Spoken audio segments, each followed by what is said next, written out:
सर्वरी भाग 14। तर मित्र आणि मैत्रिणींनो, तुम्ही जर आमच्या चॅनलवर नवीन असाल तर चॅनलला सबस्क्राईब करा आणि बेल आयकॉन प्रेस करा। काही दिवस सर्वरी आणि अमन आपलं दिल्ली वगैरे फिरून आता आपल्या ठिकाणी जाणार होते।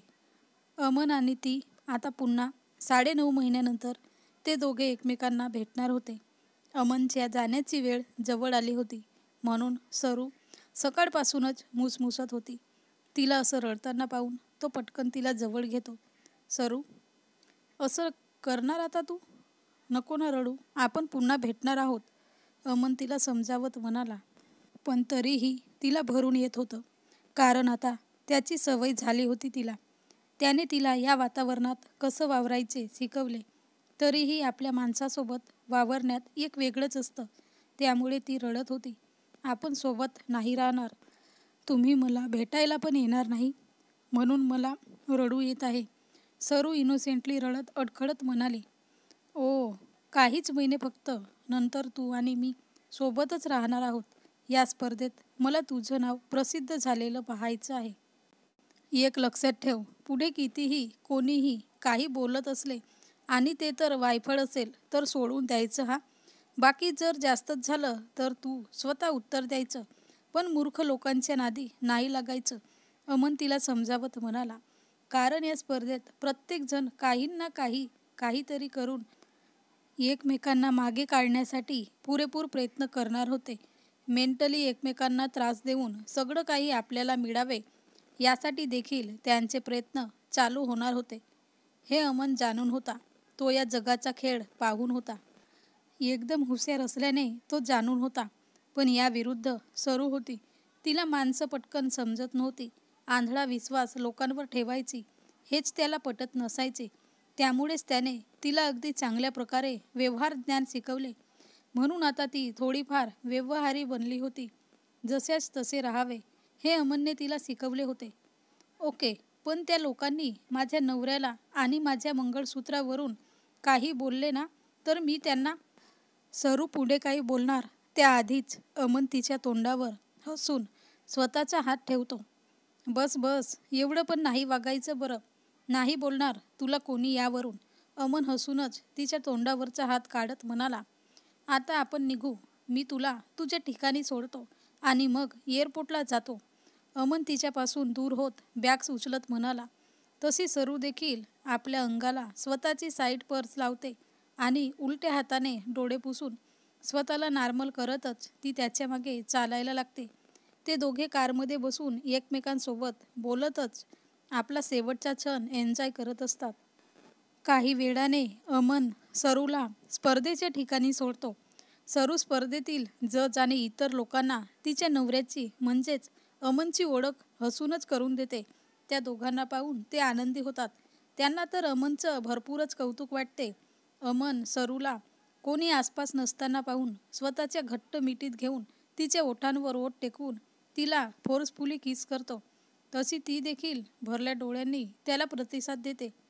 बाय बाय माय वायफी, हे लक्षात राहील, अमन तिचे ओठ सोडत तिचा चेहरा ओंजळीत घेत तिच्या कपाळावर स्वतःचे ओठ टेकवत म्हणाला। तो हातानेच तिचे डोळे पुसतो। आता रडायचं नाही, आता या स्पर्धेसाठी तुला लढायचं आहे, तू हे करू शकते हे मला माहीत आहे, miss you and lots of love you, Aman तिच्या डोळ्यात पाहत म्हणाला। त्याचा तो तिच्या प्रतीचा विश्वास पाहून तिला समाधान मिळते। ती यावर फक्त मान हलवते। आज शब्दांची गरज बोलायला त्यांना वाटत नव्हती, डोळ्यांनी आणि मनाने ते फक्त एकमेकांसोबत बोलत असतात। फक्त प्रेम आणि प्रेम हेच होतं त्यांच्याकडे आज। अरेंज मॅरेजमध्ये जर खरा आणि प्रेम करणारा जोडीदार तुम्हाला मिळाला तर ती मुलगी स्वतःला या जगातील भाग्यवान स्त्री समजते। तसंच काहीसे ती स्वतःला समजत होती। काही वेळाने अमन तिला दूर करून तिथून निघून जातो। तशी सरू देखील मनाला समजावत आपल्या पुढच्या आयुष्याच्या प्रवासाला निघते। सरू आपलं तिला दिलेल्या रूममध्ये जाऊन शांत बसते। प्रत्येक स्पर्धकाला त्या लोकांनी स्पेशल रूम दिल्या होत्या। मोठी स्पर्धा असल्याने प्रत्येक स्पर्धकांची योग्य ती काळजी घेणे हे ते स्पॉन्सर स्वतःचे कर्तव्य समजत होते। सरू आपली अमनचे विचार बाजूला ठेवून तिची डान्स प्रॅक्टिस करायला लागते। ती आपला मोबाईल काढून एका टेबलवर ठेवून त्यात रेकॉर्डिंग चालू करून तिचा डॅन्स करायला लागते. नंतर डॅन्स झाल्यावर कुठे कुठे ती मिस झाली, कुठे काय स्टेप चुकली, हे सगळं काही ती दुरुस्त करून पुन्हा पुन्हा त्यात बदल करायला लागते. हे अमनने तिला सांगितले होते. परफेक्ट आलं, पण हे असं नाही द्यायला पाहिजे, असं वेगळं घ्यायला हवं मी. सरू स्वतःचा मोबाईल हातात घेत म्हणाली. ती स्वतःला परफेक्ट बनवत होती.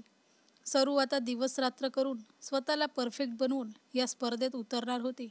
तिची मेहनत पाहून तिथे असलेले काही स्पर्धक तिचं कौतुक करत असायचे, तर काही उगाच तिच्यातील त्रुटी काढत असायचे. पण सरू मात्र त्यांना इग्नोर करत असायची. ये गलत है मिस, अपना ऐसा सर्कल में घूमकर अपना हात ऊपर उठा कर लो. एक स्पर्धक तिथं येत म्हणाला. त्याचं ते बोलणं ऐकून सरू मागे वळते. मैं कुछ भी करूँ, तुम्हें क्या लेना देना, सरू थोडीशी गुस्स्यात म्हणाली. तिच्या या बोलण्यावर तो स्पर्धक हसतो.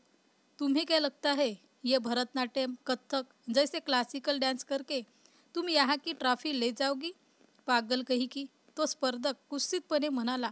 त्याचं बोलणं ऐकून सरू आपल्या हाताच्या मुठ्ठी घट्ट करते. आपको क्या लगा मिस्टर अभय, यहाँ सिर्फ फोक एंड मॉडर्न डांस प्रकारों को देखकर ये लोग ट्रॉफी देने वाले हैं?